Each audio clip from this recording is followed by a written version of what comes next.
Rina duduk di teras rumah kecil mereka di pinggiran kota Jakarta. Angin sore yang sepau-sepau membelai wajahnya yang mulai membulat karena kehamilan.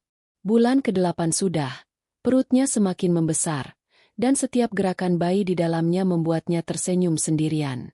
Tapi senyum itu selalu disertai dengan sedikit rasa pilu. Andi, suaminya, sudah 8 bulan tidak pulang. Dinas luar kota, katanya. Tugas penting dari kantor pemerintahan di mana dia bekerja sebagai pegawai negeri sipil. Rina tahu pekerjaan itu menuntut. Tapi 8 bulan?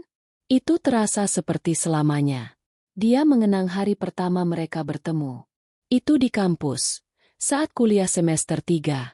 Andi adalah senior yang tampan, dengan senyum lebar dan mata yang penuh ambisi. "Kamu seperti bunga yang baru mekar," katanya saat pertama kali mendekati Rina di kantin. Rina tertawa, merasa pipinya memerah. Mereka berdua dari keluarga sederhana, tapi Andi punya mimpi besar. Jadi pegawai negeri, punya rumah sendiri, dan keluarga bahagia. Rina, yang saat itu jurusan akuntansi, langsung jatuh hati. Mereka pacaran selama 2 tahun, penuh dengan janji-janji manis dan mimpi bersama.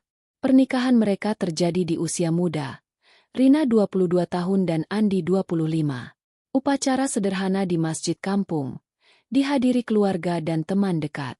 "Aku janji akan selalu pulang padamu, Rin," bisik Andi saat malam pertama mereka. Rina percaya. Mereka pindah ke rumah kecil yang dibeli dengan cicilan KPR, di daerah yang tenang tapi dekat dengan pusat kota. Hidup mereka awalnya seperti dongeng. Andi bekerja keras, sering lembur, tapi selalu pulang dengan bunga atau makanan favorit Rina. Mereka masak bersama, nonton film romantis, dan berencana punya anak secepatnya. Tapi setelah 1 tahun, semuanya mulai berubah. Andi mendapat promosi, yang berarti lebih banyak dinas luar kota. "Ini demi masa depan kita, sayang," katanya setiap kali berpamitan. Awalnya, dinasnya hanya seminggu atau 2 minggu. Rina mengerti, dia sendiri bekerja paruh waktu sebagai akuntan freelance di rumah, mengurus laporan keuangan kecil-kecilan untuk usaha tetangga. Itu cukup untuk tambahan belanja bulanan. Tapi lama-lama, dinas Andi semakin panjang. 3 bulan, lalu 5 bulan. Teleponnya semakin jarang, alasan selalu sama. Sibuk rapat, sinyal buruk, atau capek. Rina ingat malam saat dia tahu dirinya hamil. Itu setelah Andi pulang dari dinas 3 bulan di Kalimantan. Mereka bercinta dengan penuh gairah, seperti pasangan yang lama terpisah. Pagi harinya, Rina muntah-muntah. "Tes kehamilan positif. Kita bakal punya bayi," seru Rina saat menelepon Andi yang sudah kembali ke kantor. Andi terdengar bahagia. "Akhirnya, Rin, aku akan usahakan pulang lebih sering." Tapi seminggu kemudian, dia berangkat lagi. "Dinas ke Papua," katanya. "Proyek besar, 8 bulan minimal." 8 bulan. Rina menghitung hari-hari di kalender dinding. Setiap pagi, dia bangun sendirian, membuat sarapan untuk 1 orang, lalu bekerja di meja kecil di ruang tamu. Siang hari, dia berbelanja ke pasar, mengobrol dengan tetangga yang penasaran kenapa Andi lama tak kelihatan. "Suami lagi dinas, Bu," jawab Rina sambil tersenyum paksa. Malam hari adalah yang terberat. Rina tidur memeluk bantal, membayangkan Andi di sampingnya. Dia sering menangis diam-diam, tapi cepat menghapus air mata. "Ini demi masa depan," gumamnya, mengulang kata-kata Andi. Untuk mengisi waktu, Rina mulai menjahit baju bayi. Dia belajar dari tutorial online, membeli kain murah, dan membuat romper kecil dengan pola lucu. "Ini untukmu, Nak," katanya sambil mengelus perutnya. Bayi sering menendang sebagai respons, membuat Rina merasa tidak sendirian. Dia juga bergabung dengan grup ibu hamil di Facebook, berbagi cerita dengan wanita lain yang suaminya juga sering pergi. "Sabarlah, Mbak. Cowok begitu, tapi pasti pulang kok," kata salah satu anggota grup. Rina ingin percaya, tapi ada tanda-tanda kecil yang mulai mengganggu. Pesan WhatsApp dari Andi semakin singkat. Dulu, dia kirim foto-foto lokasi dinas, cerita panjang tentang hariannya. Sekarang, hanya, sibuk hari ini. Atau, capek, tidur dulu ya. Panggilan video jarang. Alasan selalu gelap atau sinyal jelek. Rina coba positive thinking.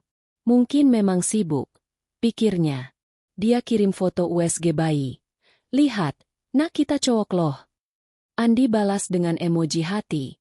Tapi tak ada kata-kata panjang. Suatu sore, saat Rina sedang membersihkan rumah, dia menemukan foto lama di laci. Foto pernikahan mereka. Andi memeluknya erat. Air mata menetes. Kapan kamu pulang, Mas? Bisiknya. Dia menelepon Andi, tapi hanya nada sibuk. Malam itu, Rina tidur gelisah. Mimpi buruk tentang Andi yang tak pernah kembali. Keesokan harinya, Rina bertemu Lila, sahabatnya sejak SMA. Mereka minum teh di kafe kecil dekat rumah. Lila, yang single dan bekerja sebagai guru, melihat kekhawatiran di mata Rina. Kamu baik-baik aja, Rin? Andi kapan pulang? Tanya Lila. Rina menggeleng. Entahlah, lah. 8 bulan ini terasa lama banget. Aku hamil besar gini, sendirian. Lila memeluknya. Kamu kuat, Rin. Kalau perlu apa-apa, bilang aku ya. Percakapan itu membuat Rina sedikit lega. Dia pulang dengan semangat baru, memasak makanan favorit Andi meski tahu tak ada yang makan. Nanti kalau dia pulang, aku suruh makan ini, pikirnya. Tapi malam itu, pesan dari Andi datang. Maaf, dinas diperpanjang sebulan lagi. Rina menatap layar ponsel. Hati hancur. Tapi dia balas. Gak apa-apa, Mas. Aku tunggu. Hari-hari berlalu dengan rutinitas yang sama. Rina pergi ke bidan untuk cek kehamilan rutin. Bayinya sehat, Bu. Sudah siap lahir kapan saja, kata bidan. Rina tersenyum, tapi dalam hati bertanya. Tapi ayahnya mana? Dia mulai merasa lelah. Punggung sakit karena perut besar. Tidur susah. Tapi tekadnya kuat. Aku harus kuat untuk bayi ini, katanya pada diri sendiri. Flashback ke hari lamaran. Andi datang dengan keluarganya, membawa cincin sederhana. Aku mau kamu jadi istriku, Rin. Kita bangun rumah tangga bahagia. Rina menangis bahagia. Sekarang, rumah itu terasa kosong.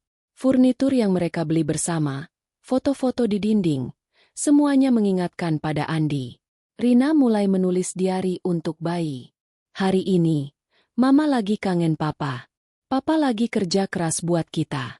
Nanti kalau lahir, Papa pasti senang banget. Tulisan itu penuh harapan, tapi juga keraguan. Apakah Andi benar-benar sibuk? Atau ada yang lain? Suatu malam, hujan deras mengguyur. Rina duduk di kamar, mendengar suara air di atap. Ponsel berdering. Andi menelepon. Halo, sayang. Gimana kabar? Suaranya terdengar lelah. Rina cerita tentang hariannya, tentang bayi yang aktif. Andi mendengar, tapi singkat. Aku harus meeting besok pagi. Tidur ya. Panggilan berakhir. Rina menangis, tapi cepat berhenti. Jangan nangis, Rin. Ini ujian. Begitulah awal bahagia mereka yang mulai rapuh. Rina setia menunggu, tapi retak-retak kecil mulai muncul. Dia tak tahu, badai besar sedang mendekat. 8 bulan menunggu, dan akhirnya, pesan itu akan datang. Tapi untuk sekarang, Rina masih percaya pada cinta mereka.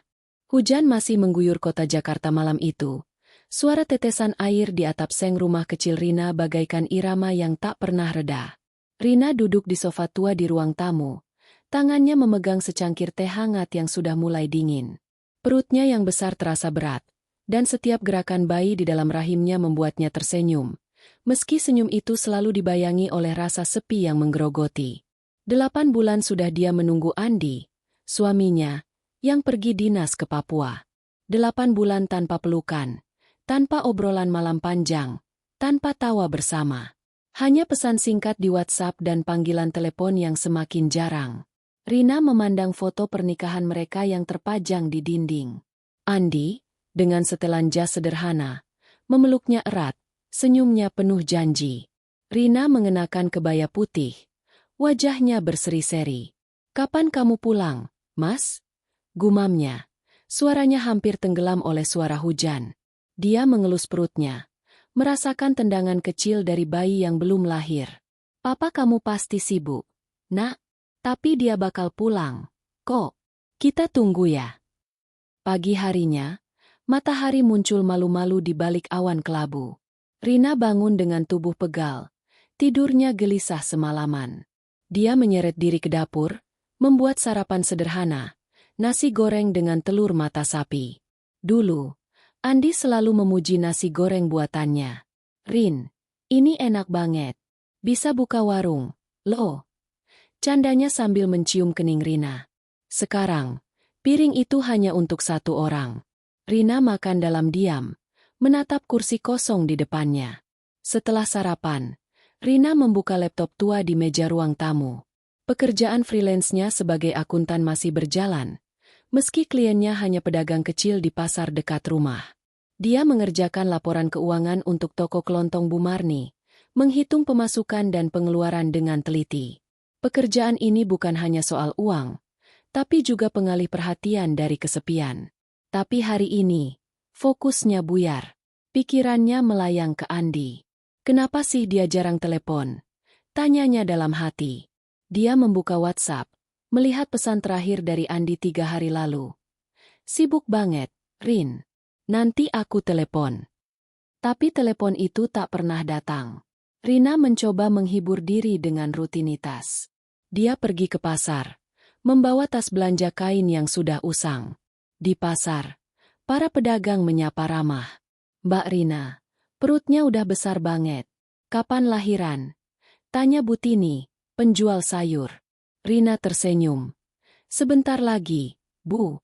Doain ya." Tapi pertanyaan berikutnya selalu sama. "Pak Andi mana? Kok gak pernah kelihatan?" Rina hanya tersenyum kecut. "Lagi dinas, Bu. Proyek besar."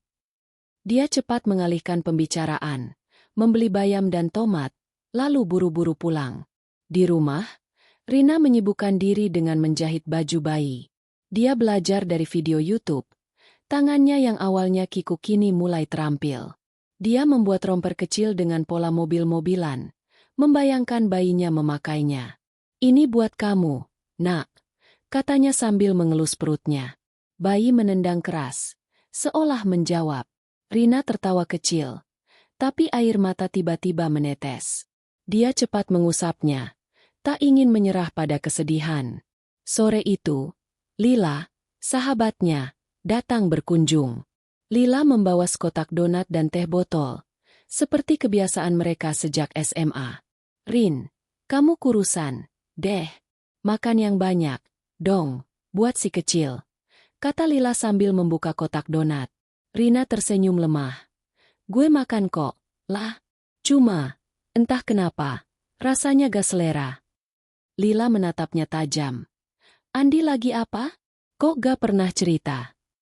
Rina menghela napas, menceritakan betapa jarangnya komunikasi dengan Andi. Dia bilang sibuk. "Lah, tapi, entah kenapa, gue merasa ada yang gak beres." Lila menggenggam tangan Rina. "Rin, kamu harus kuat. Buat bayi kamu. Kalau Andi bandel, nanti gue yang tegur dia." Rina tertawa, tapi hatinya tetap berat. Mereka mengobrol sampai malam. Lila bercerita tentang murid-muridnya di sekolah, membuat Rina lupa sejenak pada kekhawatirannya. Tapi saat Lila pulang, kesepian kembali menyelimuti. Malam itu, Rina membuka grup ibu hamil di Facebook. Dia membaca cerita-cerita wanita lain. Beberapa di antaranya juga menunggu suami yang dinas jauh. "Sabar ya, Mbak. Pria begitu, tapi pasti pulang," tulis salah satu anggota. Rina ingin percaya, tapi tanda-tanda kecil mulai mengganggu. Andi tak lagi mengirim foto lokasi dinas, seperti dulu. Panggilan videonya berhenti sejak 2 bulan lalu. Selalu beralasan sinyal buruk atau malam sudah larut. Rina mencoba mengirim pesan. "Mas, aku kangen. Kapan pulang?" Balasan datang sejam kemudian. Sebentar lagi, Rin. Sabunnya. Sabun. Kata itu terasa asing, seperti diketik oleh orang lain. Rina mulai memperhatikan hal-hal kecil. Akun Instagram Andi, yang dulu penuh foto mereka berdua, sekarang jarang diupdate. Postingan terakhir adalah foto pemandangan laut dengan caption, "Kerja keras dulu." Rina menggulir komentar, melihat nama-nama asing, termasuk seorang wanita bernama Mia yang sering menyukai postingan Andi. Mungkin cuma rekan kerja, pikir Rina, mencoba menepis kecurigaan. Tapi hatinya tak tenang. Hari berikutnya, Rina pergi ke bidan untuk cek rutin. Bayinya sehat, Bu. Sudah masuk panggul, siap lahir kapan saja, kata bidan dengan senyum. Rina mengangguk, tapi pikirannya melayang. Kalau lahiran, apa Andi bakal ada di sini? Tanyanya dalam hati. Di perjalanan pulang, dia mampir ke toko perlengkapan bayi, membeli popok dan botol susu dengan tabungannya. Semuanya buat kamu, Nak, gumamnya, berusaha fokus pada bayi. Malam harinya, Rina menulis di diari kecilnya. Hari ini, Mama ke bidan. Kamu sehat, Nak. Mama cuma pengen papa kamu ada di sini. Tapi Mama kuat, kok. Kita berdua pasti bisa. Tulisan itu penuh harapan, tapi juga ketakutan. Dia mulai merasa Andi menjauh. Meski tak punya bukti kuat. Mungkin aku cuma paranoid, pikirnya, mencoba menenangkan diri. Hujan kembali turun malam itu. Rina duduk di kamar, mendengar suara air di atap. Dia membuka galeri foto di ponsel, melihat video pendek saat Andi memasak dengannya dulu. Tawa mereka menggema, membuat Rina menangis. "Kamu di mana, Mas?" bisiknya. Dia mencoba menelepon. Tapi hanya nada sibuk. Pesan WhatsApp-nya tak dibalas. Kesepian itu semakin dalam. Rina mulai meragukan cinta yang dulu begitu yakin. Tapi dia tak mau menyerah. "Aku harus kuat, demi anakku," katanya pada cermin. Dia tidur memeluk bantal, membayangkan Andi di sampingnya. Di luar, hujan terus berderau, seolah tahu badai besar akan segera datang. Malam itu, Jakarta masih basah oleh sisa hujan sore tadi. Rina duduk di ranjang kecil di kamarnya, ponsel di tangan, menatap layar dengan harapan yang kian menipis. Perutnya terasa berat. Bayi di dalam rahimnya bergerak pelan, seolah merasakan kegelisahan ibunya. Sudah 3 hari sejak pesan terakhir Andi, dan Rina belum juga mendapat kabar. Dia mencoba menenangkan diri, mengelus perutnya sambil berbisik. "Papa pasti sibuk, Nak. Kita sabar ya." Tapi kata-kata itu terasa kosong, seperti mantra yang mulai kehilangan kekuatannya. Rina membuka galeri foto di ponselnya, menggulir ke video lama saat mereka piknik di pantai Anyer. Andi tertawa sambil memercikan air laut ke arahnya. Wajahnya penuh kebahagiaan. "Rin, nanti kita bawa anak kita ke sini ya," katanya saat itu. Rina tersenyum kecil mengenang momen itu. Tapi senyumnya memudar. "Kenapa sekarang beda, Mas?" gumamnya. Dia mengetik pesan di WhatsApp. "Mas, aku kangen. Kamu baik-baik aja kan?" Dia menunggu, tapi tanda centang biru tak kunjung muncul. Ponselnya bergetar tiba-tiba, membuat jantung Rina berdegup kencang. Nama Andi muncul di layar. Dia buru-buru membuka pesan itu, berharap mendengar kabar baik. Mungkin Andi akan bilang dia sedang dalam perjalanan pulang. Tapi apa yang dia baca membuat dunia seolah berhenti berputar. "Rina, kita cerai. Aku sudah jatuh cinta dengan orang lain. Keluar dari rumahku besok pagi." Kata-kata itu seperti pisau yang menikam dadanya. Rina membaca ulang pesan itu, berulang-ulang, berharap matanya salah baca. Tapi pesan itu nyata, dingin, dan tanpa emosi. "Cerai? Orang lain? Rumahku?" pikirnya, kepalanya pusing. Dia mencoba menelepon Andi, tangannya gemetar. Nada sambung berdering lama, lalu terputus. Dia coba lagi, tapi langsung masuk ke pesan suara. "Mas, apa-apaan ini? Telepon aku sekarang," katanya dengan suara bergetar, meninggalkan pesan suara. Tapi tak ada jawaban. Rina terduduk di lantai. Ponsel jatuh dari tangannya. Air mata mengalir tanpa suara. Tubuhnya terasa lemas. Dia memeluk perutnya. Merasakan tendangan kecil dari bayi. "Nak, Papa. Papa gak mau kita," bisiknya. Suaranya pecah. Malam itu terasa seperti mimpi buruk yang tak kunjung usai. Dia mencoba mencari petunjuk di pesan-pesan lama Andi. Tapi tak ada tanda-tanda pengkhianatan. Semua terasa tiba-tiba. Seperti petir di siang bolong. Dia membuka Instagram Andi, berharap menemukan jawaban. Akun itu masih sama, tapi ada satu foto baru yang diunggah seminggu lalu. Andi berdiri di tepi pantai, tersenyum, dengan seorang wanita di sampingnya. Wajah wanita itu tak terlihat jelas, tapi captionnya berbunyi, "Hidup baru, babak baru." Rina menahan napas. Jantungnya seperti dihantam palu. Nama Mia muncul lagi di kolom komentar. "Keren banget, bro." Dengan emoji hati. Rina ingat nama itu. Wanita yang sering menyukai postingan Andi. Apa ini dia? Pikirnya. Amarah mulai bercampur dengan rasa sakit. Rina mencoba mencari akun Mia di Instagram. Profilnya publik. Penuh foto-foto liburan mewah dan pakaian branded. Ada satu foto yang membuat Rina membeku. Mia dan Andi di sebuah restoran. Tangan mereka bersentuhan di atas meja. Foto itu diunggah 2 bulan lalu. Saat Rina masih mengirim foto USG bayi mereka ke Andi. Jadi selama ini, Rina tak bisa melanjutkan pikirannya. Dia menangis terseduh. Tubuhnya gemetar. Bayi di perutnya menendang keras. Seolah protes atas penderitaan ibunya. Malam itu, Rina tak bisa tidur. Dia mondar-mandir di kamar. Mencoba memahami apa yang terjadi. "Kenapa, Mas? Apa salahku?" Tanyanya pada cermin. Dia mengingat setiap momen pernikahan mereka. Mencari-cari kesalahan yang mungkin dia lakukan. Apakah dia kurang perhatian? Kurang cantik?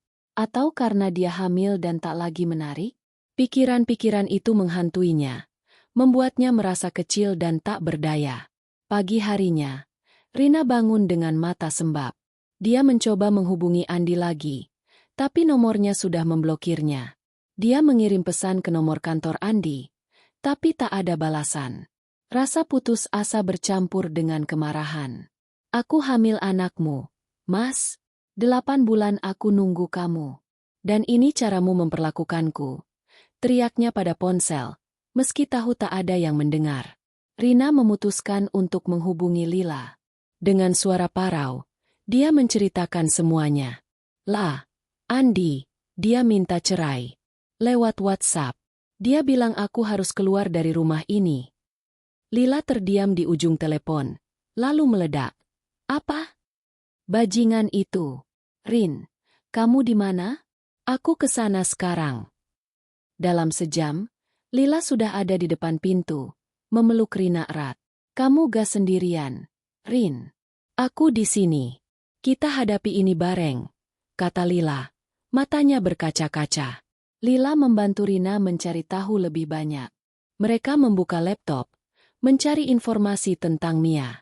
Ternyata Mia adalah rekan kerja Andi di proyek Papua, seorang staf senior di kantor yang sama. Foto-foto mereka bersama di media sosial menunjukkan keintiman yang jelas. Jalan-jalan di pantai, makan malam romantis, bahkan liburan ke Bali. Dia selingkuh. "Lah, selama aku di sini nunggu, dia bersenang-senang sama perempuan lain," kata Rina. Suaranya penuh kebencian. Lila mencoba menenangkan. "Rin, kamu harus fokus ke bayi kamu sekarang. Jangan biarkan ini menghancurkan kamu." Tapi Rina tak bisa mendengar. Rasa sakit itu terlalu dalam, seperti luka yang terus berdarah. Dia memandang foto pernikahan di dinding, ingin merobeknya tapi tak punya tenaga. "Aku dulu percaya dia. Lah, aku pikir kami akan bahagia selamanya," katanya. Air mata kembali mengalir. Malam itu, Rina menulis di diarinya dengan tangan gemetar. "Nak, Mama janji akan kuat buat kamu. Tapi Papa sudah memilih orang lain. Mama gak tahu apa yang akan terjadi besok, tapi Mama janji, kita akan baik-baik saja." Tulisan itu basah oleh air mata. Tapi ada sedikit tekad yang mulai muncul di hatinya. Rina tidur dengan gelisah. Mimpi buruk tentang Andi dan Mia menghantuinya. Dia melihat mereka tertawa. Sementara dia berdiri sendirian di tengah hujan, memeluk bayinya. Bangun pagi. Dia merasa lelah tapi juga marah. Kalau dia pikir aku akan menyerah begitu saja, dia salah, gumamnya. Tapi dia tahu, langkah berikutnya tak akan mudah. Pesan itu bukan hanya akhir dari pernikahannya, tapi juga awal dari perjuangan baru yang tak pernah dia bayangkan. Pagi itu, sinar matahari menyelinap melalui celah-celah tirai kamar Rina, tetapi cahaya itu tak mampu menghangatkan hatinya yang dingin. Malam sebelumnya, pesan WhatsApp dari Andi masih bergema di kepalanya. Rina, kita cerai. Aku sudah jatuh cinta dengan orang lain. Keluar dari rumahku besok pagi. Kata-kata itu seperti belati yang terus menusuk, dan Rina hampir tak tidur semalaman. Matanya sembab, wajahnya pucat, dan perutnya yang besar terasa semakin berat. Seolah bayi di dalamnya ikut merasakan penderitaannya. Dia duduk di tepi ranjang, memeluk bantal, mencoba mencari kekuatan untuk menghadapi hari ini. Ponselnya bergetar. Tapi bukan Andi. Lila mengirim pesan. Rin, aku otu ke rumahmu. Jangan lakuin apa-apa dulu. Ya, kita hadapi ini bareng. Rina hanya membalas dengan emoji jempol. Tak punya tenaga untuk mengetik lebih banyak. Dia menatap kamar kecil yang penuh kenangan. Ranjang tempat mereka dulu berbagi tawa. Lemari yang masih menyimpan kemeja-kemeja Andi, dan foto pernikahan di dinding yang kini terasa seperti ejekan. Rumahku, katanya. Gumam Rina, amarah dan kesedihan bercampur dalam suaranya. Tiba-tiba, bel pintu berbunyi keras, memecah keheningan. Rina tersentak. Jantungnya berdegup kencang. Dia berjalan pelan ke pintu depan. Tangannya gemetar saat membuka kunci. Di depan pintu berdiri seorang pria berjas murah, memegang map coklat. Ibu Rina? Tanyanya dengan nada formal. Rina mengangguk. Bingung. Saya dari kantor pengacara Bapak Andi. Ini surat resmi. Katanya sambil menyerahkan amplop tebal. Rina menerimanya dengan tangan dingin. Matanya menyipit membaca nama Andi di kop surat. Bapak meminta ibu segera meninggalkan rumah ini. Ini adalah properti atas nama beliau, dan sesuai perjanjian, ibu harus keluar hari ini. Rina merasa dunia berputar. Hari ini? Tapi, saya hamil. Saya nggak punya tempat lain. Suaranya naik, penuh keputusasaan. Pria itu mengangkat bahu. Wajahnya tak menunjukkan simpati. Maaf, Bu. Ini perintah resmi. Jika ibu tidak keluar, kami akan melibatkan pihak berwenang. Dia berbalik dan pergi, meninggalkan Rina yang terpaku di ambang pintu. Amplop di tangannya terasa seperti bom yang siap meledak. Rina kembali ke dalam, membuka surat itu dengan tangan gemetar. Isinya adalah pemberitahuan resmi bahwa rumah tersebut sepenuhnya milik Andi, dibeli sebelum pernikahan, dan Rina tidak memiliki hak atasnya. Ada juga dokumen cerai yang sudah ditandatangani Andi, hanya menunggu tanda tangan Rina untuk menyelesaikan proses. Dia bahkan gak punya nyali untuk bicara langsung. Gumam Rina. Air mata menetes ke kertas itu. Dia memeluk perutnya, merasakan tendangan kecil dari bayi. Kita nggak diinginkan, Nak. Bisiknya. Suaranya pecah. Lila tiba tak lama kemudian. Wajahnya penuh amarah saat Rina menceritakan kedatangan pengacara. Bajingan itu.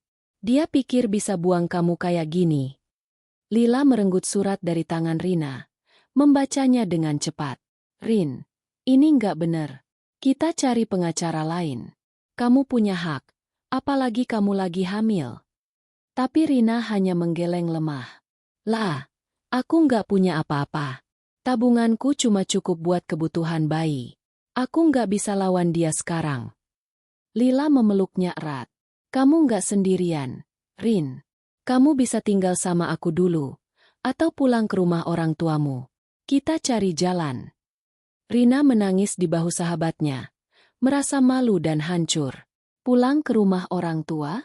Dia membayangkan wajah ibunya yang akan patah hati. Dan ayahnya yang akan marah besar. Mereka dulu begitu bangga dengan pernikahan Rina dan Andi. Bagaimana dia bisa menghadapi mereka sekarang? Dengan bantuan Lila, Rina mulai mengemasi barang-barangnya. Dia tak punya banyak pilihan. Pakaiannya, beberapa peralatan bayi yang sudah dibeli, dan laptop tuanya dimasukkan ke dalam 2 koper besar. Foto pernikahan itu dia lepaskan dari dinding, menatapnya sejenak sebelum memasukkannya ke dalam tas. Aku nggak mau bawa kenangan ini, katanya pada Lila, tapi dia tak sanggup membuangnya. Setiap sudut rumah itu penuh kenangan. Meja makan tempat mereka dulu makan sambil bercanda, sofa tempat mereka menonton film, dan ranjang tempat mereka bermimpi tentang masa depan. Saat Rina menyeret koper ke pintu depan, tetangga mulai memperhatikan. Bu Tini, penjual sayur, kebetulan lewat dan berhenti. Mbak Rina, mau kemana? Kok bawa koper? Tanyanya. Wajahnya penuh rasa ingin tahu. Rina tersenyum paksa. Cuma, mau ke rumah orang tua dulu, Bu. Dia tak sanggup menceritakan kebenaran. Lila, yang berdiri di sampingnya, memelototi Bu Tini agar tak bertanya lebih lanjut. Ayo, Rin, kita berangkat, kata Lila, membantu Rina memasukkan koper ke taksi yang sudah menunggu. Perjalanan ke rumah orang tua Rina di pinggiran Bogor terasa seperti perjalanan terpanjang dalam hidupnya. Dia menatap keluar jendela, melihat kota Jakarta berlalu dengan cepat. Setiap gedung, setiap lampu jalan, mengingatkannya pada hari-hari bahagia dengan Andi. Dia memegang perutnya, berbisik, "Mama janji, Nak, kita akan baik-baik saja." Tapi kata-kata itu terasa rapuh, seperti daun kering yang mudah hancur.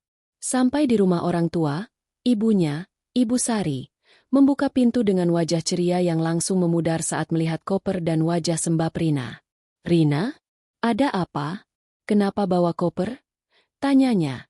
Suaranya penuh kekhawatiran. Rina tak bisa menahan air mata lagi. Dia jatuh ke pelukan ibunya, menceritakan semuanya. Pesan WhatsApp, pengkhianatan Andi, dan pengusiran. Ibu Sari memeluknya erat. Air mata mengalir di wajahnya yang sudah keriput. "Ya Tuhan, anakku, kenapa dia tega?" Ayah Rina, Pak Budi, yang mendengar dari ruang tamu, bangkit dengan wajah merah padam. "Bajingan itu. Aku cari dia sekarang," teriaknya. Tapi Ibu Sari menahannya. "Sudah, Pak. Fokus ke Rina dulu. Dia butuh kita." Malam itu, Rina duduk di kamar kecilnya di rumah orang tua. Kamar yang dulu dia tinggali saat remaja. Semuanya terasa asing, seperti dia mundur ke masa lalu. Dia membuka laptop, melihat foto-foto Andi dan Mia di Instagram. Mereka tampak bahagia, berlibur di tempat-tempat mewah, sementara Rina kehilangan segalanya. Amarah mulai menggantikan keputusasaan. "Kamu pikir aku akan diam aja, Mas?" gumamnya, matanya menyala. "Tunggu saja. Aku akan buat kamu dan perempuan itu sengsara." Rina menulis di diarinya dengan tangan gemetar. "Nak, hari ini Mama diusir dari rumah kita. Papa kamu sudah nggak sayang kita lagi. Tapi Mama janji, kita nggak akan jatuh. Mama akan bangkit, dan mereka akan menyesal." Tulisan itu penuh kemarahan, tapi juga tekad. Dia tahu perjuangan ini baru dimulai, dan meski hatinya hancur, dia tak akan menyerah. Tidur malam itu penuh mimpi buruk, tapi di dalam hatinya, benih dendam mulai tumbuh. Rina terbangun dengan tubuh terasa berat, seperti ada beban tak terlihat yang menekan dadanya. Kamar kecil di rumah orang tuanya di pinggiran Bogor terasa asing, meski dulu ini adalah tempatnya berlindung saat remaja.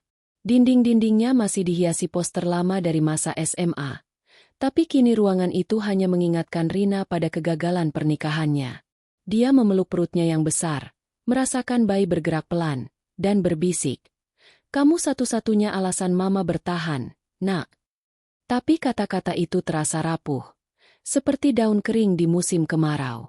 Hari-hari setelah pengusiran dari rumah Andi terasa seperti kabut. Rina masih tak percaya bahwa hidupnya bisa berubah begitu cepat.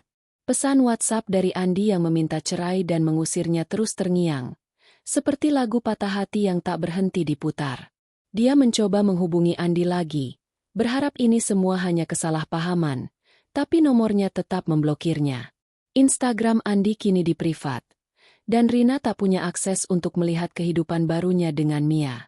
Dia benar-benar membuang kita, gumamnya. Air mata menggenang. Ibunya, Ibu Sari, berusaha menghibur dengan cara sederhana. Setiap pagi, dia membuatkan teh jahe hangat dan nasi goreng kesukaan Rina. Makan yang banyak. Rin, buah hati kamu butuh gizi, katanya dengan senyum lembut, meski matanya tak bisa menyembunyikan kekhawatiran. Ayahnya, Pak Budi, lebih pendiam, tapi Rina tahu dia marah. Kalau ketemu Andi, aku nggak janji bisa nahan tangan, katanya suatu malam, membuat Rina tersenyum kecut. Dia tahu keluarganya ingin melindunginya, tapi rasa malu karena kembali ke rumah orang tua dengan tangan kosong membuatnya merasa kecil. Lila datang hampir setiap hari, membawa makanan atau sekadar mengobrol untuk mengalihkan pikiran Rina. Rin, kamu harus fokus ke bayi kamu sekarang. Andi, biarin dia sama perempuan itu. Karma bakal ngurus mereka, kata Lila dengan nada tegas. Rina mengangguk, tapi di dalam hati, dia masih bergulat dengan rasa sakit. Dia ingin marah, ingin menangis, ingin berteriak, tapi tubuhnya yang lelah dan kehamilan yang semakin dekat membuatnya tak punya tenaga. Pagi itu, saat Rina sedang menjahit romper kecil untuk bayinya, dia merasakan kontraksi pertama. Awalnya hanya seperti kram ringan, tapi dalam beberapa jam, rasa sakit itu semakin kuat. Bu, kayaknya, aku mau lahiran, katanya pada Ibu Sari, wajahnya pucat. Ibu Sari panik tapi cepat mengambil kendali. Budi, ambil mobil, cepat, kita ke rumah sakit, teriaknya. Pak Budi berlari ke garasi, sementara Lila, yang kebetulan baru tiba, membantu Rina masuk ke mobil. Perjalanan ke rumah sakit terasa seperti mimpi buruk. Kontraksi datang lebih cepat, dan Rina menahan rasa sakit dengan memegang tangan Lila erat-erat. Lah, aku takut, bisiknya. Air mata mengalir. Lila memeluknya. Kamu kuat, Rin. Bayi kamu butuh kamu. Aku di sini. Di dalam hati, Rina berharap Andi ada di sisinya, memegang tangannya seperti yang dia impikan selama kehamilan. Tapi kenyataan bahwa dia sendirian di momen ini membuat hatinya semakin perih. Di rumah sakit, Rina dibawa ke ruang bersalin. Dokter dan bidan bergerak cepat, memeriksa kondisinya. Bayinya sudah siap, Bu. Kita mulai ya, kata bidan dengan suara tenang. Rina mengangguk, meski rasa sakit dan ketakutan membuatnya gemetar. Selama berjam-jam, dia berjuang, menahan setiap kontraksi dengan napas tersengal. Ayo, nak, kita ketemu ya, bisiknya di sela-sela rasa sakit, mencoba mencari kekuatan dari bayi yang akan lahir. Akhirnya, setelah perjuangan yang melelahkan, tangisan bayi memecah keheningan ruangan. Laki-laki, Bu, sehat, kata bidan sambil menunjukkan bayi kecil yang masih merah dan berlumur. Rina menangis, bukan hanya karena lega, tapi juga karena campuran emosi yang tak bisa dia ungkapkan. Dia memeluk bayinya, yang diberi nama Arka, artinya sinar atau cahaya. Kamu cahaya mama, nak, bisiknya, mencium kening Arka yang lembut. Tapi di balik kebahagiaan itu, ada luka yang masih menganga. Andi tak ada di sini. Dia bahkan tak tahu anaknya lahir. Lila dan Ibu Sari menangis haru di samping Rina, sementara Pak Budi berdiri di sudut ruangan. Matanya berkaca-kaca tapi berusaha tegar. Kamu hebat, Rin, kata Lila, memeluk sahabatnya. Tapi Rina hanya bisa tersenyum lemah. Dia menatap Arka, yang kini tertidur di dadanya, dan berjanji dalam hati, Mama akan jaga kamu, apapun yang terjadi. Hari-hari di rumah sakit berlalu dengan cepat. Rina pulih secara fisik, tapi secara emosional, dia rapuh. Dia mulai merasakan gejala depresi postpartum, sulit tidur, nafsu makan hilang, dan perasaan kosong yang tak bisa dijelaskan. Setiap kali Arka menangis, Rina merasa bersalah karena tak bisa memberikan kehidupan yang sempurna untuknya. Kamu nggak punya ayah yang peduli, nak, bisiknya suatu malam. Air mata menetes ke pipi Arka yang sedang menyusu. Ibu Sari memperhatikan perubahan pada Rina. Rin, kamu harus cerita kalau ada apa-apa. Jangan pendam sendiri, katanya lembut. Rina mengangguk, tapi dia tak tahu bagaimana mengungkapkan rasa sakitnya. Dia membuka ponsel, berharap ada pesan dari Andi, meski tahu itu mustahil. Dia menemukan foto lama mereka di galeri, dan tanpa sadar, air matanya jatuh lagi. "Kenapa kamu tega, Mas?" gumamnya. Lila, yang terus setia menemani, membawa kabar buruk. Dia mendengar dari teman di kantor Andi bahwa Andi dan Mia kini tinggal bersama di apartemen mewah di Jakarta. Mereka pamer kemesraan di mana-mana. "Rin, maaf, aku nggak mau bikin kamu sakit hati, tapi kamu harus tahu," kata Lila. Rina menatap kosong. Kemarahan mulai menggantikan kesedihan. "Mereka bersenang-senang, sementara aku di sini, sendirian," katanya, suaranya penuh kebencian. Malam itu, di kamar rumah sakit, Rina menulis di diarinya dengan tangan gemetar. "Nak, kamu lahir hari ini, 10 September 2025. Mama bahagia banget lihat kamu. Tapi Mama juga sedih. Papa kamu nggak ada di sini, dan dia nggak peduli. Tapi Mama janji, kita akan kuat. Mama akan buat mereka menyesal karena ninggalin kita." Tulisan itu penuh tekad, meski air mata membasahi kertasnya. Saat pulang ke rumah orang tua, Rina merasa seperti orang asing di hidupnya sendiri. Dia memandang Arka, yang tertidur di box kecil, dan berjanji untuk bangkit.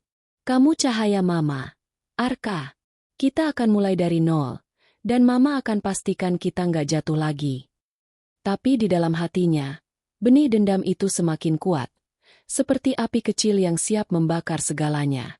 Hari-hari setelah kelahiran Arka terasa seperti kabut tebal bagi Rina.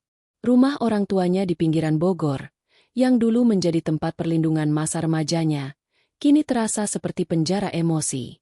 Kamar kecil dengan poster usang dan ranjang sempit membuatnya merasa terjebak di masa lalu.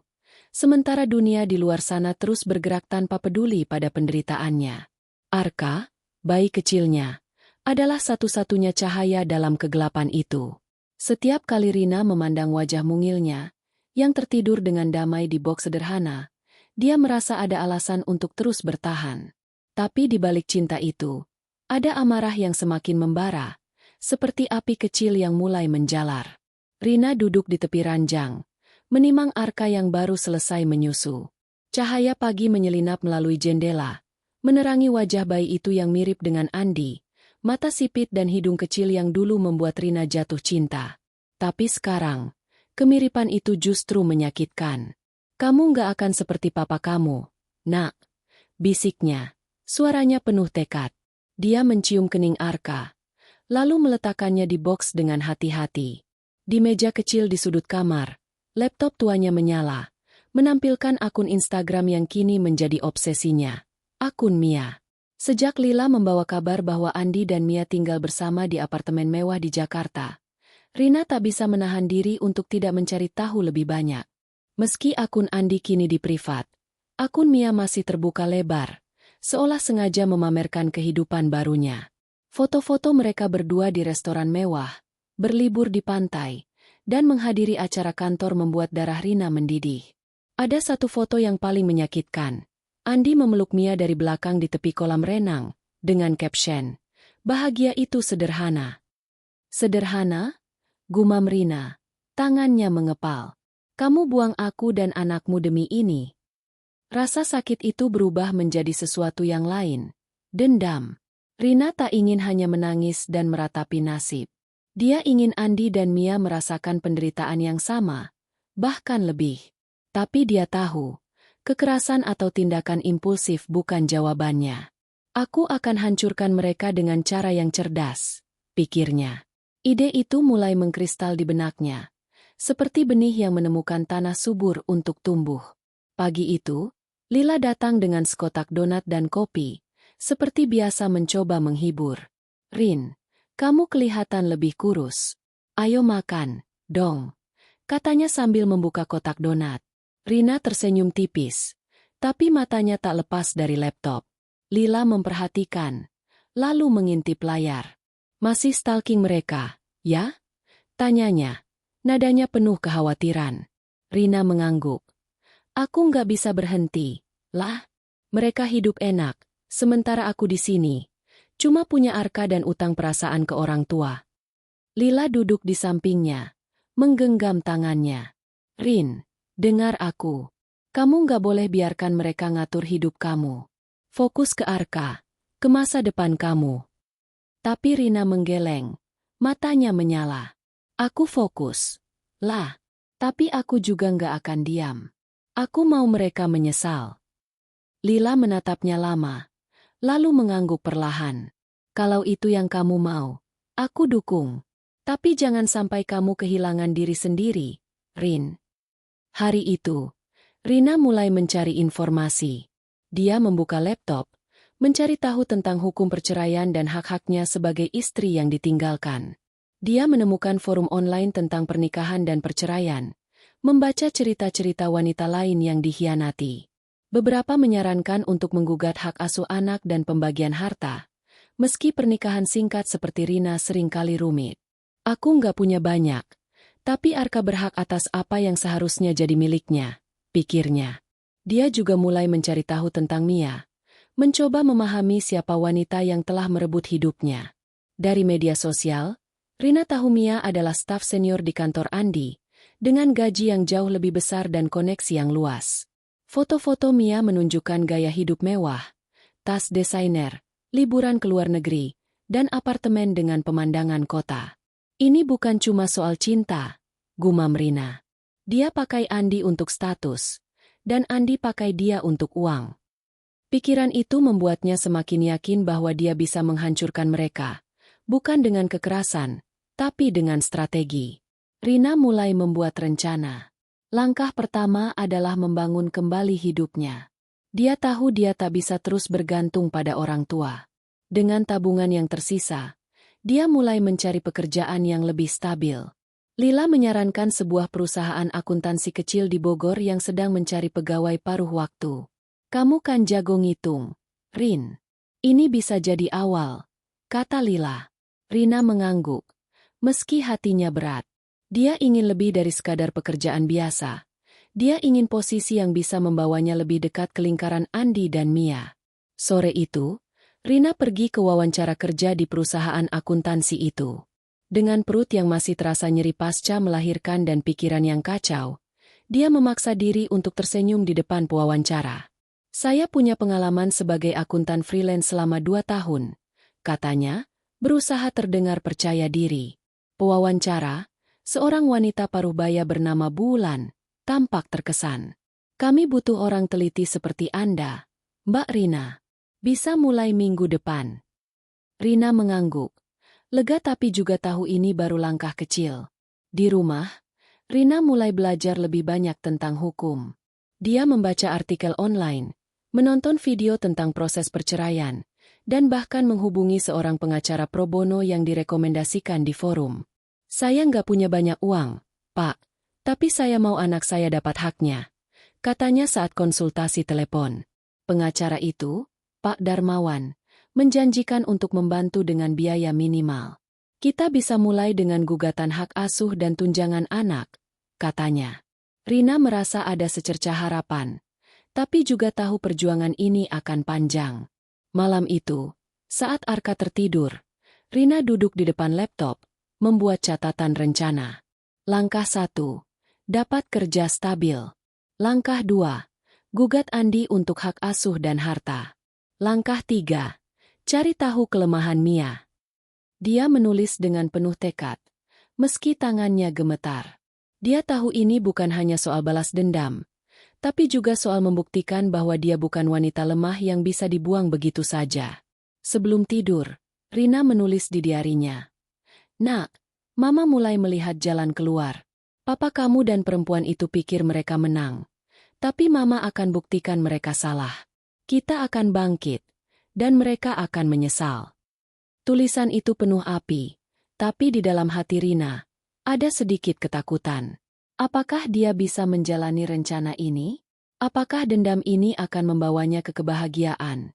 Atau justru menghancurkannya? Dia memandang Arka, yang mengeluarkan suara kecil dalam tidurnya. Kamu alasan Mama, Nak, bisiknya. Di luar, malam Bogor terasa dingin, tapi di dalam hati Rina, benih dendam itu semakin kuat, siap untuk tumbuh menjadi sesuatu yang tak bisa dihentikan. Cahaya pagi menyelinap melalui jendela kamar kecil Rina di rumah orang tuanya di Bogor, menerangi tumpukan kertas dan laptop tua yang kini menjadi senjata utamanya. Arka, bayi kecilnya, tertidur pulas di box sederhana, sesekali mengeluarkan suara kecil yang membuat Rina tersenyum. Tapi senyum itu cepat memudar saat dia membuka laptop dan melihat email dari Pak Darmawan, pengacara pro bono yang kini membantunya. Kita punya peluang, Mbak Rina. Kita bisa gugat hak asuh penuh untuk Arka dan tunjangan anak. Saya sudah siapkan dokumennya. Tulisnya. Rina menarik napas dalam, merasakan api dendam di hatinya menyala lebih terang. Ini baru permulaan, Mas Andi. Gumamnya, jari-jarinya mengetuk meja dengan ritme penuh tekad. Sudah 3 bulan sejak kelahiran Arka, dan Rina mulai menemukan pijakan baru. Pekerjaan paruh waktu di perusahaan akuntansi kecil di Bogor memberinya penghasilan yang cukup untuk kebutuhan sehari-hari, meski dia masih tinggal bersama orang tua. Setiap malam, setelah Arka tidur, Rina menghabiskan waktu berjam-jam membaca tentang hukum perceraian dan hak asuh anak. Dia belajar dari forum online, artikel, dan bahkan video YouTube yang menjelaskan proses hukum dengan bahasa sederhana. Aku nggak akan biarkan Andi lolos begitu saja, katanya pada diri sendiri. Matanya menyala saat menatap dokumen-dokumen yang dikirim Pak Darmawan. Rina tahu bahwa langkah hukum adalah cara terbaik untuk memulai rencana balas dendamnya. Dia ingin Andi merasakan konsekuensi dari pengkhianatannya, bukan hanya secara emosional, tapi juga finansial dan sosial. Pak Darmawan menjelaskan bahwa meski rumah yang dulu mereka tinggali sepenuhnya atas nama Andi, Rina berhak atas tunjangan anak untuk Arka, dan mungkin sebagian harta bersama yang mereka bangun selama pernikahan. Kita juga bisa gunakan bukti perselingkuhan untuk memperkuat kasus, kata Pak Darmawan dalam pertemuan virtual mereka. Rina mengangguk, mengingat foto-foto Andi dan Mia di Instagram yang dia simpan sebagai bukti. Lila, sahabat setianya, menjadi penyemangat utama. Suatu sore, saat mereka duduk di ruang tamu sambil minum teh, Lila membaca dokumen gugatan yang sudah dicetak. Rin, ini serius. Kalau Andi sampai kena gugatan ini, dia bakal panik. Apalagi kalau Mia tahu dia harus keluarin duit untuk Arka, katanya dengan senyum licik. Rina tersenyum kecil, tapi hatinya masih berat. Aku nggak cuma mau duit. Lah, aku mau dia merasa kehilangan segalanya, seperti yang dia lakukan padaku. Rina mulai mengumpulkan bukti dengan cermat. Dia mencetak tangkapan layar dari postingan Instagram Mia yang menunjukkan kebersamaan mereka, termasuk foto di restoran mewah dan liburan di Bali. Dia juga menemukan pesan lama dari Andi di WhatsApp, di mana dia berjanji akan setia dan membangun keluarga bahagia. Ini akan jadi senjata, pikirnya. Pak Darmawan menyarankan untuk mengajukan gugatan di pengadilan agama, dengan fokus pada hak asuh penuh untuk Arka dan tunjangan anak yang wajar. Kita juga bisa minta pengadilan untuk memeriksa aset Andi. Siapa tahu ada yang disembunyikan, katanya. Proses hukum dimulai dengan pengajuan gugatan resmi. Rina merasa jantungnya berdegup kencang saat menandatangani dokumen itu di kantor Pak Darmawan. Ini untuk Arka, katanya pada diri sendiri, mencoba menenangkan kegelisahan. Dia tahu Andi akan marah, tapi dia juga tahu ini adalah langkah yang tepat. Surat panggilan pengadilan dikirim ke alamat kantor Andi, karena Rina tak tahu alamat apartemen barunya dengan Mia. Biar dia kaget, pikir Rina, membayangkan wajah Andi saat menerima surat itu. Beberapa hari kemudian, Lila membawa kabar dari teman di kantor Andi. Rin, Andi kelihatan stres banget di kantor.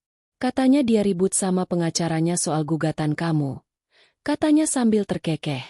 Rina merasa kepuasan kecil. Tapi itu belum cukup.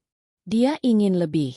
Dia mulai mencari tahu tentang lingkaran sosial Andi dan Mia, berharap menemukan celah. Dari forum online, dia tahu bahwa Mia sering menghadiri acara-acara kantor besar, memamerkan statusnya sebagai wanita sukses. Kalau aku bisa bikin reputasinya jatuh, Andi juga akan kena, pikir Rina. Rina juga mulai bekerja lebih keras di kantor akuntansi. Bulan, Atasannya memuji ketelitiannya. Rina, kamu cepat belajar. Kalau mau, aku bisa rekomendasikan kamu ke kantor pusat di Jakarta. Mereka lagi cari akuntan senior. Katanya suatu hari. Rina tersenyum. Hatinya berbunga. Jakarta berarti lebih dekat ke lingkaran Andi dan Mia. Dan peluang untuk menyerang mereka secara tidak langsung.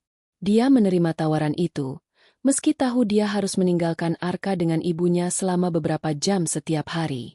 Malam itu, saat Arka tertidur, Rina duduk di depan laptop, membuat catatan baru. Langkah 1, gugatan hukum sudah jalan. Langkah 2, pindah ke Jakarta, masuk ke dunia mereka. Langkah 3, cari tahu lebih banyak tentang Mia. Dia juga mulai menghubungi teman-teman lama Andi, berpura-pura ingin menyapa, tapi sebenarnya mencari informasi. Salah satu teman, Rudy, tanpa sengaja mengungkapkan bahwa Andi sedang dipertimbangkan untuk promosi besar di kantor. Tapi gugatan Rina membuat atasan Andi ragu.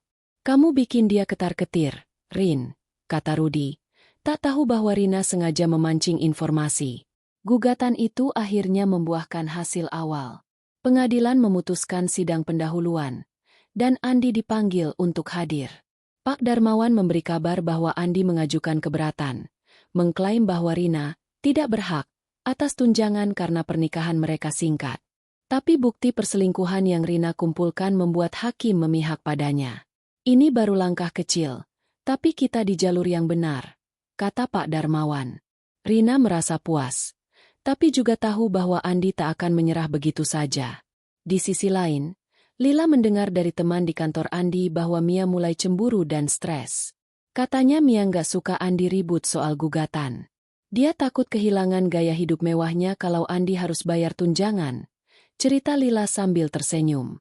Rina mengangguk, merasakan kepuasan yang lebih besar. Biar mereka saling hancurkan, pikirnya. Dia mulai melihat celah dalam hubungan Andi dan Mia, dan berencana memanfaatkannya. Sebelum tidur, Rina menulis di diarinya. Nak, Mama mulai melangkah. Papa kamu dan perempuan itu pikir mereka bisa hidup enak selamanya. Tapi Mama akan buktikan mereka salah. Arka, kita akan dapatkan apa yang jadi hak kita. Tulisan itu penuh tekad, meski ada sedikit ketakutan di hatinya. Apakah dia akan terjebak dalam dendam ini? Tapi saat memandang Arka, yang tersenyum kecil dalam tidurnya, Rina tahu dia tak punya pilihan lain.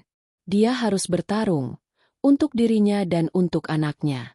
Cahaya lampu neon di kantor akuntansi pusat di Jakarta menyilaukan mata Rina saat dia melangkah masuk untuk hari pertamanya sebagai akuntan senior. Setelah berbulan-bulan bekerja paruh waktu di Bogor, rekomendasi dari Bulan membawanya ke sini, ke gedung bertingkat di pusat kota yang penuh dengan kesibukan dan ambisi.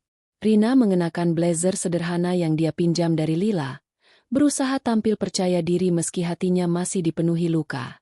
Di dalam tasnya, ada foto kecil Arka yang dia bawa untuk mengingatkan tujuannya, membangun masa depan untuk anaknya dan memastikan Andi serta Mia membayar mahal atas pengkhianatan mereka. Sudah 6 bulan sejak kelahiran Arka, dan Rina mulai menemukan ritme baru. Pagi hari dia menitipkan Arka pada Ibu Sari, ibunya, yang dengan senang hati mengurus cucunya. Kamu fokus kerja, Rin. Arka aman sama ibu, kata Ibu Sari setiap pagi. Meski Rina tahu ibunya juga khawatir dengan intensitasnya mengejar keadilan. Gugatan hukum yang dia ajukan bersama Pak Darmawan masih berjalan, dengan sidang kedua dijadwalkan minggu depan. Bukti perselingkuhan Andi telah membuat hakim memihak Rina, tapi Andi terus berusaha menghindar dari tanggung jawab tunjangan anak. Dia pikir dia bisa lolos, gumam Rina.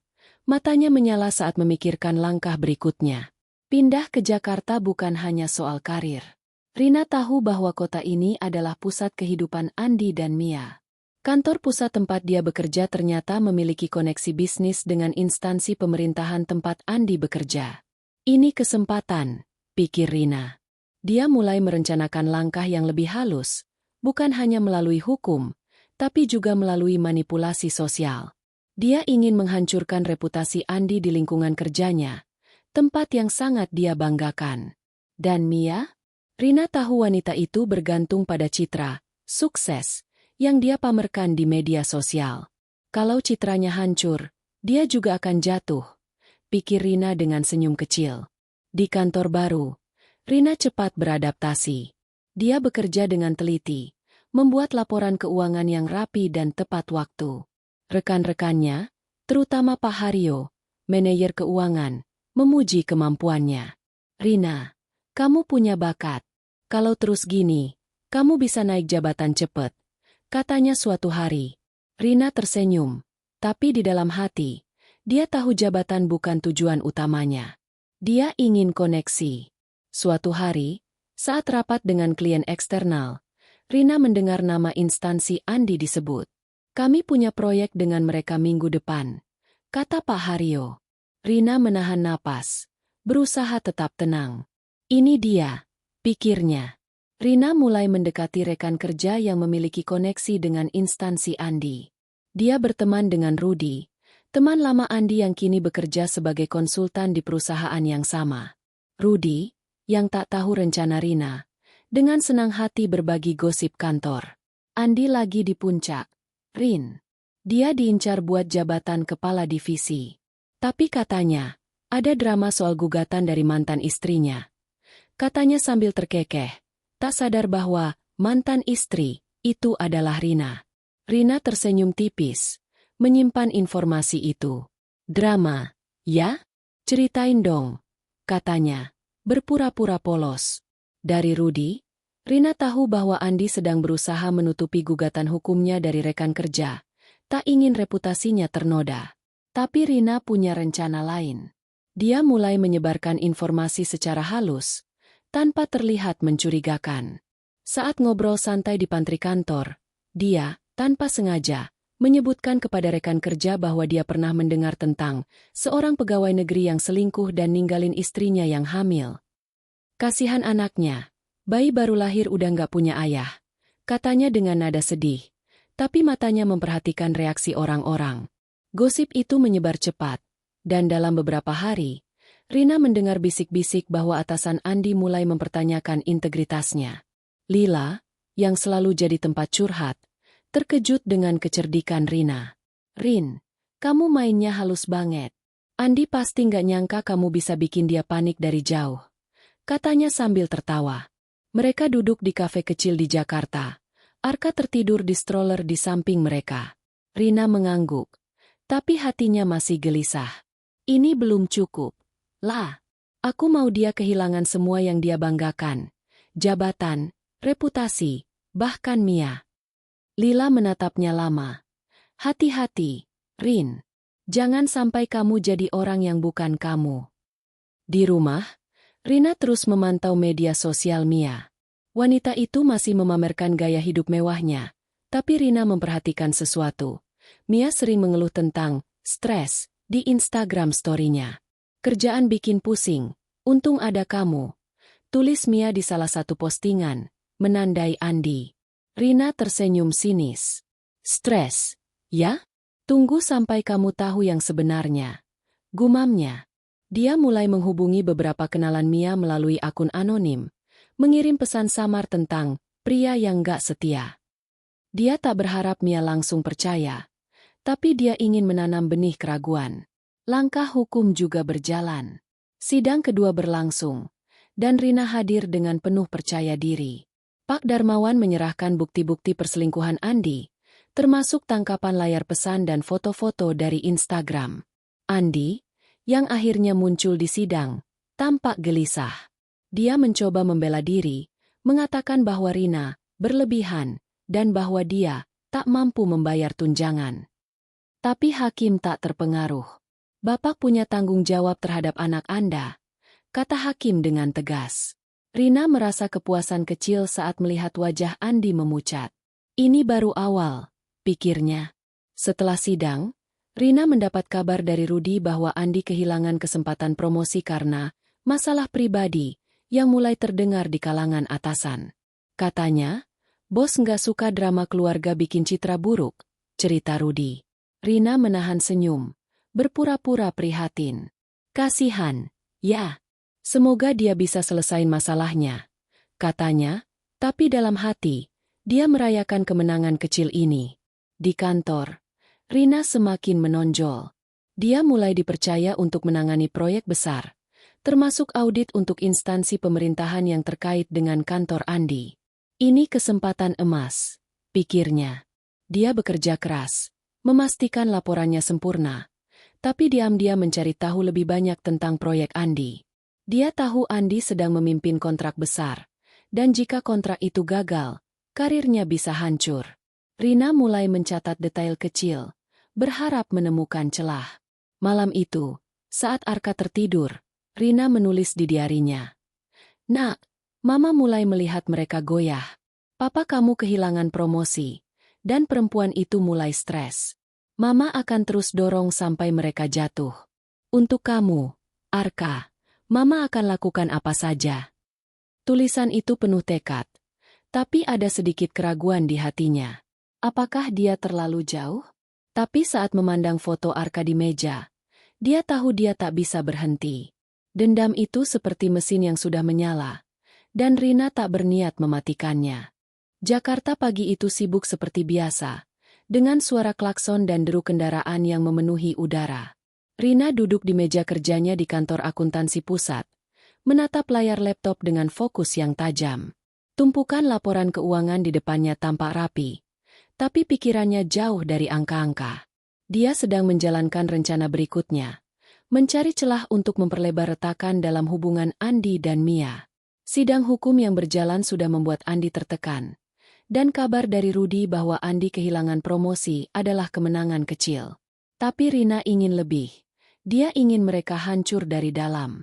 Arka kini berusia 7 bulan. Dan setiap hari Rina merasa semakin kuat karena anaknya.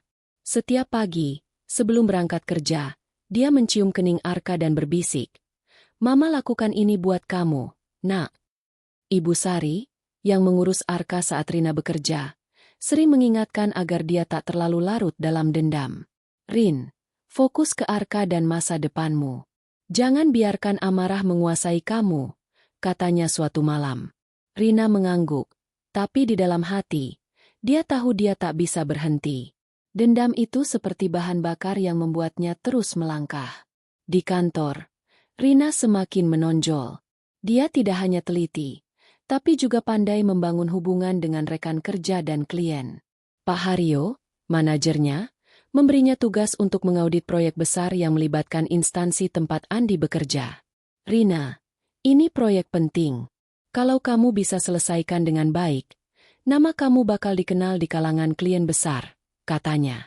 Rina tersenyum, tapi di dalam hati, dia tahu ini adalah kesempatan emas untuk mendekati lingkaran Andi. "Saya akan berikan yang terbaik, Pak," jawabnya. Matanya menyimpan rencana yang lebih dalam. Dari dokumen audit, Rina menemukan sesuatu yang menarik. Ada ketidaksesuaian kecil dalam laporan keuangan proyek yang dipimpin Andi. Bukan kesalahan besar, tapi cukup untuk memicu pertanyaan jika diselidiki lebih lanjut. Kalau ini sampai ketahuan atasan dia, reputasinya bakal makin hancur, pikir Rina. Jantungnya berdegup kencang. Dia mencatat detail itu dengan hati-hati, berencana untuk menggunakannya nanti. Dia tahu dia harus bergerak perlahan, terlalu agresif bisa membuatnya terlihat mencurigakan. Sementara itu, Lila membawa kabar baru. "Rin, aku dengar dari teman di kantor Andi. Katanya Mia sama Andi mulai sering berantem.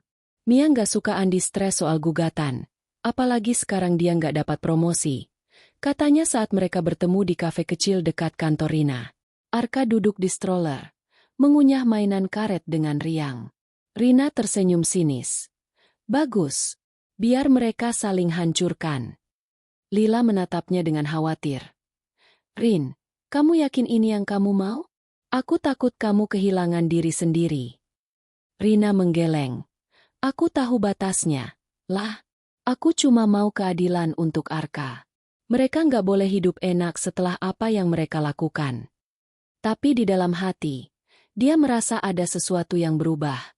Dendam itu membuatnya merasa kuat, tapi juga membuatnya sulit tidur. Setiap malam, dia memimpikan Andi dan Mia tertawa di depannya, sementara Arka menangis di pelukannya. "Aku harus selesaikan ini," pikirnya, mencoba menepis keraguan. Rina mulai memperluas strateginya.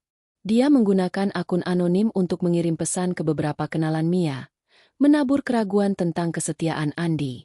Pernah denger nggak? Katanya dia masih suka kontak-kontakan sama mantan. Tulisnya pada salah satu teman Mia yang aktif di media sosial. Dia tak berharap pesan itu langsung dipercaya. Tapi dia tahu gosip seperti ini bisa menyebar seperti api. Benar saja, dalam beberapa hari, Lila melaporkan bahwa Mia mulai bertanya-tanya kepada teman-temannya tentang kabar aneh yang dia dengar. Di sisi lain, Rina terus memantau sidang hukum. Pak Darmawan memberi kabar bahwa hakim meminta Andi untuk menyerahkan laporan keuangan pribadinya untuk menentukan jumlah tunjangan anak yang wajar. Andi, yang awalnya mencoba menghindar, terlihat semakin terpojok. Dalam sidang ketiga, dia muncul dengan wajah murung, didampingi pengacara yang tampak kesal. Dia bilang dia nggak mampu bayar tunjangan, tapi kita punya bukti gaya hidupnya yang mewah bersama Mia, kata Pak Darmawan. Rina mengangguk. Buah kebohongan dia sendiri. Rina juga mulai mendekati beberapa rekan kerja Andi melalui acara-acara kantor. Dalam sebuah seminar keuangan yang dihadiri banyak instansi, Rina, secara tidak sengaja, bertemu dengan atasan Andi, Pak Wiranto. Dia memperkenalkan diri sebagai akuntan yang sedang mengerjakan audit proyek instansi mereka. Saya dengar proyek Bapak besar sekali. Pasti butuh ketelitian ekstra, katanya dengan senyum profesional. Pak Wiranto mengangguk. Iya, sayangnya nggak semua orang di tim kompeten kamu, Mbak Rina. Rina menahan senyum. Tahu bahwa ini adalah kesempatan untuk menjatuhkan Andi lebih jauh. Setelah seminar, Rina, tanpa sengaja, menyebutkan kepada Pak Wiranto bahwa dia menemukan ketidaksesuaian kecil dalam laporan proyek. Mungkin cuma kesalahan kecil, Pak, tapi saya pikir perlu dicek ulang, katanya dengan nada polos. Pak Wiranto mengangguk serius. Terima kasih, Mbak. Saya akan minta tim internal cek. Siapa yang tanggung jawab proyek ini? Rina berpura-pura berpikir. Kalau nggak salah, Pak Andi, ya. Dia tahu kata-katanya akan memicu investigasi, dan itu cukup untuk membuat Andi panik. Malam itu, Rina pulang ke Bogor dengan perasaan campur aduk. Dia merasa puas, tapi juga lelah. Dendam itu memberinya kekuatan, tapi juga menggerogoti ketenangannya. Saat menimang Arka, dia berbisik. Mama lakukan ini untuk kita, Nak. Tapi kenapa rasanya nggak sepenuhnya lega? Lila, yang menginap malam itu, memperhatikan perubahan di wajah Rina. Rin, kamu menang. Andi udah goyah. Mia juga. Tapi kapan kamu berhenti? Kapan kamu mulai hidup buat kamu dan Arka? Bukan buat mereka. Rina tak menjawab, hanya menatap Arka yang tersenyum dalam tidurnya. Sebelum tidur, Rina menulis di diarinya. Nak, Mama melihat celah di antara mereka. Papa kamu mulai jatuh, dan perempuan itu mulai ragu. Tapi Mama takut. Nak, apa Mama jadi orang yang salah? Tapi untuk kamu, Mama akan lanjutkan, sampai mereka tahu apa yang mereka ambil dari kita. Tulisan itu penuh tekad, tapi juga keraguan yang semakin besar. Rina tahu dia sedang berjalan di tepi jurang, tapi dia belum siap berhenti. Di luar, malam Jakarta berderau, seolah meramalkan badai yang akan datang. Langit Jakarta pagi itu kelabu, seolah mencerminkan gejolak di hati Rina. Dia duduk di ruang tunggu pengadilan agama, tangannya memegang map berisi dokumen yang telah disiapkan dengan cermat oleh Pak Darmawan. Sidang keempat untuk gugatan hak asuh dan tunjangan anak Arka akan segera dimulai, dan Rina merasa jantungan di dadanya berdetak lebih kencang dari biasanya. Ini adalah momen yang dia tunggu, momen di mana Andi akan dipaksa menghadapi konsekuensi dari pengkhianatannya. Tapi di balik tekadnya, ada keraguan yang mulai menggerogoti. Apakah dia sudah melangkah terlalu jauh? Arka kini berusia 8 bulan. Dan wajahnya yang polos selalu menjadi pengingat bagi Rina untuk terus berjuang. Setiap malam, setelah menidurkan Arka, Rina menghabiskan waktu merencanakan langkah berikutnya. Dia telah berhasil membuat Andi kehilangan promosi, dan gosip yang dia sebarkan secara halus mulai menggerus reputasinya di kantor. Mia, di sisi lain, Tampak semakin gelisah, seperti yang terlihat dari Instagram story-nya yang penuh keluhan tentang orang-orang yang iri dan drama yang gak perlu. Rina tahu benih keraguan yang dia tabur mulai berbuah, tapi dia juga tahu badai besar sedang mendekat. Di kantor akuntansi pusat, Rina terus menunjukkan performa luar biasa. Audit proyek yang melibatkan instansi Andi hampir selesai, dan ketidaksesuaian kecil yang dia temukan dalam laporan keuangan proyek itu kini sedang diselidiki oleh tim internal instansi Andi. Rina, tanpa sengaja, membocorkan informasi itu kepada Pak Wiranto, atasan Andi, dalam rapat minggu lalu. Saya cuma ingin pastikan semua rapi, Pak, katanya dengan nada polos, tapi dia tahu dampaknya. Andi kini berada di bawah pengawasan ketat. Lila, yang mendengar kabar dari teman di kantor Andi, terkekeh saat menceritakan betapa paniknya Andi. Dia bilang ke temennya dia takut dipecat. Rin, kamu benar-benar bikin dia ketar-ketir, katanya. Tapi kemenangan kecil itu tak sepenuhnya membuat Rina lega. Malam-malamnya kini dipenuhi mimpi buruk. Dia melihat dirinya berdiri di tengah ruangan kosong, memegang arka, sementara Andi dan Mia tertawa dari kejauhan. Dia terbangun dengan keringat dingin, bertanya-tanya apakah dendam ini benar-benar layak. Ibu Sari, yang semakin khawatir dengan ekspresi murung Rina, mencoba menasihatinya. Rin, Arka butuh ibu yang bahagia, bukan ibu yang penuh amarah. Pikirkan masa depan kalian, katanya suatu malam.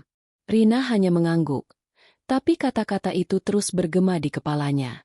Sidang keempat dimulai dengan ketegangan yang nyata. Andi hadir, wajahnya pucat dan matanya merah, seolah tak tidur berhari-hari.